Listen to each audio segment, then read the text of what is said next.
TDP MLC Bhumireddy Ramgopal Reddy మాట్లాడుతున్నారు. అలాగే చూద్దాం. బజారులు వేసినారు, మోసం కాదా ఇది? ఇవన్నీ మీరు చేసి ఈరోజు కేవలం డిఎస్సిని అడ్డుపెట్టి రకరకాలుగా చేస్తూ ఉన్నారు. ముఖ్యంగా ఈ రాష్ట్రంలోని నిరుద్యోగ యువతకు కూడా సవినయంగా విజ్ఞప్తి చేస్తా ఉన్నా, ఏదో విధంగా అశాంతిని నెలకొల్పాలని, గందరగోళం నెలకొల్పాలని అన్ని కుట్రలను ప్రయోగించారు. ఏ కుట్ర కూడా సఫలంగా లేదు, అన్ని విఫలమైనాయి. ఇప్పుడు నిరుద్యోగ యువతలో వారిని కొంత అనుమానం రేకెత్తించాలనే జగన్మోహన్ రెడ్డి కుట్రలను మీరు గమనించాలని చెప్పి విజ్ఞప్తి చేస్తా ఉన్నా. ధనం కోసం, ఆస్తుల కోసం వ్యక్తులను చంపి ధనం సంపాదించి ముఖ్యమంత్రులుగా తండ్రులు కొడుకులు ముఖ్యమంత్రులుగా ఉండగా ఈ రాష్ట్రాల్లో ఉండే సంపదను దోపిడీ చేసి లక్షల కోట్లు సంపాదించుకుని మళ్ళా గ్రూప్ 1 ఉద్యోగాలు, కడప జెడ్పీ కార్యనియామకాలు, 2000 డిఎస్సిలో చేసిన అక్రమాలు, ఇవన్నీ కూడా నిరుద్యోగుల జీవితాలతో ఆడుకున్నది జగన్మోహన్ రెడ్డి, ఆయన కుటుంబం. ఇది గమనించాలా, ఈ వ్యత్యాసాన్ని గమనించాలని చెప్పి మీకు అందరికీ కూడా సవినయంగా విజ్ఞప్తి చేస్తాను. ఎవరు కూడా ఆత్మవిశ్వాసాన్ని కోల్పోవద్దు. లోకేష్ గారు చెప్పిన మేరకు, పాదయాత్రలో చెప్పిన మేరకు గౌరవ ముఖ్యమంత్రి గారు పదవీ బాధ్యతలు తీసుకున్న మొదటి రోజే డిఎస్సి పైన మొదటి సంతకం పెట్టడం జరిగింది. సజావుగా చేశారు.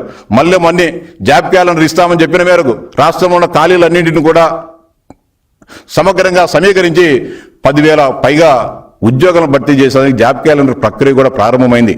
అంటే మీలో ఒక టెన్షన్ క్రియేట్ చేసేదానికి, గందరగోళం క్రియేట్ చేసేదానికి ఈ కుట్రలకు వైఎస్ఆర్సీపీ పాల్పడుతూ ఉంది.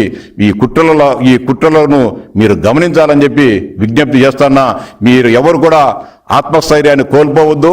ఈ రాష్ట్రంలో ఏది జరిగినా కూడా నీతి నిజాయితీగా గౌరవ ముఖ్యమంత్రి గారి నాయకత్వంలో, గౌరవ లోకేష్ గారి నాయకత్వంలో 100% పారదర్శకంగా జరుగుతాయి.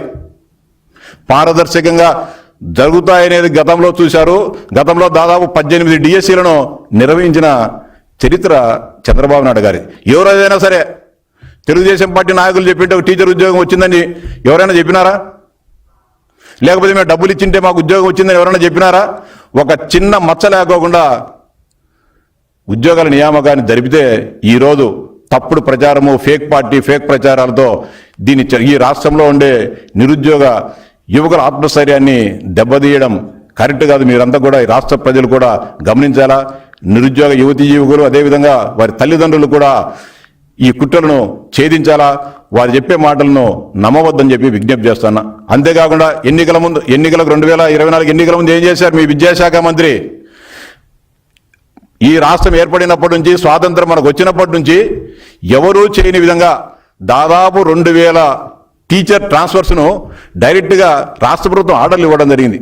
50 కోట్ల రూపాయలు డబ్బులు మారినాయి. 50 కోట్ల రూపాయలు లంచాలు తీసుకొని మీరు ట్రాన్స్ఫర్లు ఇవ్వడం జరిగింది. కానీ ఎన్నికల కోడ్ వచ్చినందున అవి ఆగిపోవడం జరిగింది. కొత్త ప్రభుత్వం వచ్చిన తర్వాత వీటన్ని సమగ్రంగా పరిశీలిస్తే మీరు వసూలు చేసిన డబ్బు, మీ నిర్వాహకం, విద్యాశాఖని ఎంత భ్రష్టు పట్టించారో ఇవన్నీ కూడా బయటపడడం జరిగింది. ఈరోజు విద్యా వ్యవస్థలో సంస్కరణల కోసం లోకేష్ గారు అనేక రకాలుగా కార్యక్రమాలు చేపట్టడం జరుగుతోంది. పాఠశాల విద్యను బలోపేతం చేయాలా, ప్రభుత్వ బడులు బలోపేతం చేయాలని చెప్పి వాటి ఉన్నతి కోసం కృషి చేయడం జరుగుతోంది, ప్రోత్సహించడం జరుగుతోంది, అనేక కార్యక్రమాలను చేపట్టడం జరుగుతోంది. ఇంటర్మీడియట్, జూనియర్ కళాశాలల్లో మీరు మధ్యాహ్న భోజనం ఎత్తేస్తే మేము వచ్చిన తర్వాత లోకేష్ గారు మంత్రి అయిన తొలి నాళ్ళలోనే మధ్యాహ్న భోజనాన్ని కూడా చేయడం జరిగింది. IIITలు కానీ, లేకుంటే మీరు కడపలో పెట్టిన ఆర్కిటెక్చర్ యూనివర్సిటీని ఏం చేశారు? ఎలాంటి అనుమతులు లేకోకుండా పిల్లలను అగమ్య గోచరంగా అనాథలుగా వదిలేస్తే లోకేష్ గారు చొరవ చూపి వాటికి ఆర్కిటెక్చర్ కౌన్సిల్ ఆఫ్ ఇండియా అనుమతులు కూడా తీసుకొని రావడం జరిగింది. విశ్వవిద్యాలయాలను రాజకీయ కేంద్రాలుగా చేశారు. ఈరోజు విశ్వవిద్యాలయాలను ఒక సమున్నత స్థితిలో ఒక ఉత్తమైన విద్యావేత్తలను వైస్ ఛాన్సలర్గా నియమించి వాటిని బ్రహ్మాండంగా తీర్చిదిద్దడం జరుగుతూ ఉంది. రాజకీయాలకు అతీతంగా ఈరోజు విద్యా వ్యవస్థ ముందుకు పోతానేది చూడలేక, ముఖ్యంగా యువత లోకేష్ గారి వెంట నడుస్తున్నారని చూడలేక ఏదో విధంగా డిస్టర్బ్ చేయాలని మీ ఆలోచనను యువత అంగీకరించదు. మీ వెంట ఎవరు రారు. మీరు చేసే కుట్రలను ఈ సమాజం చీకొడుతుంది, యువత చీకొడుతుంది అని చెప్పి స్పష్టంగా చెప్తున్నా, హెచ్చరిస్తున్నా, కుంభకోణాలకు చేసేది, ఉద్యోగాలు అమ్ముకుండేది మీ నైజం.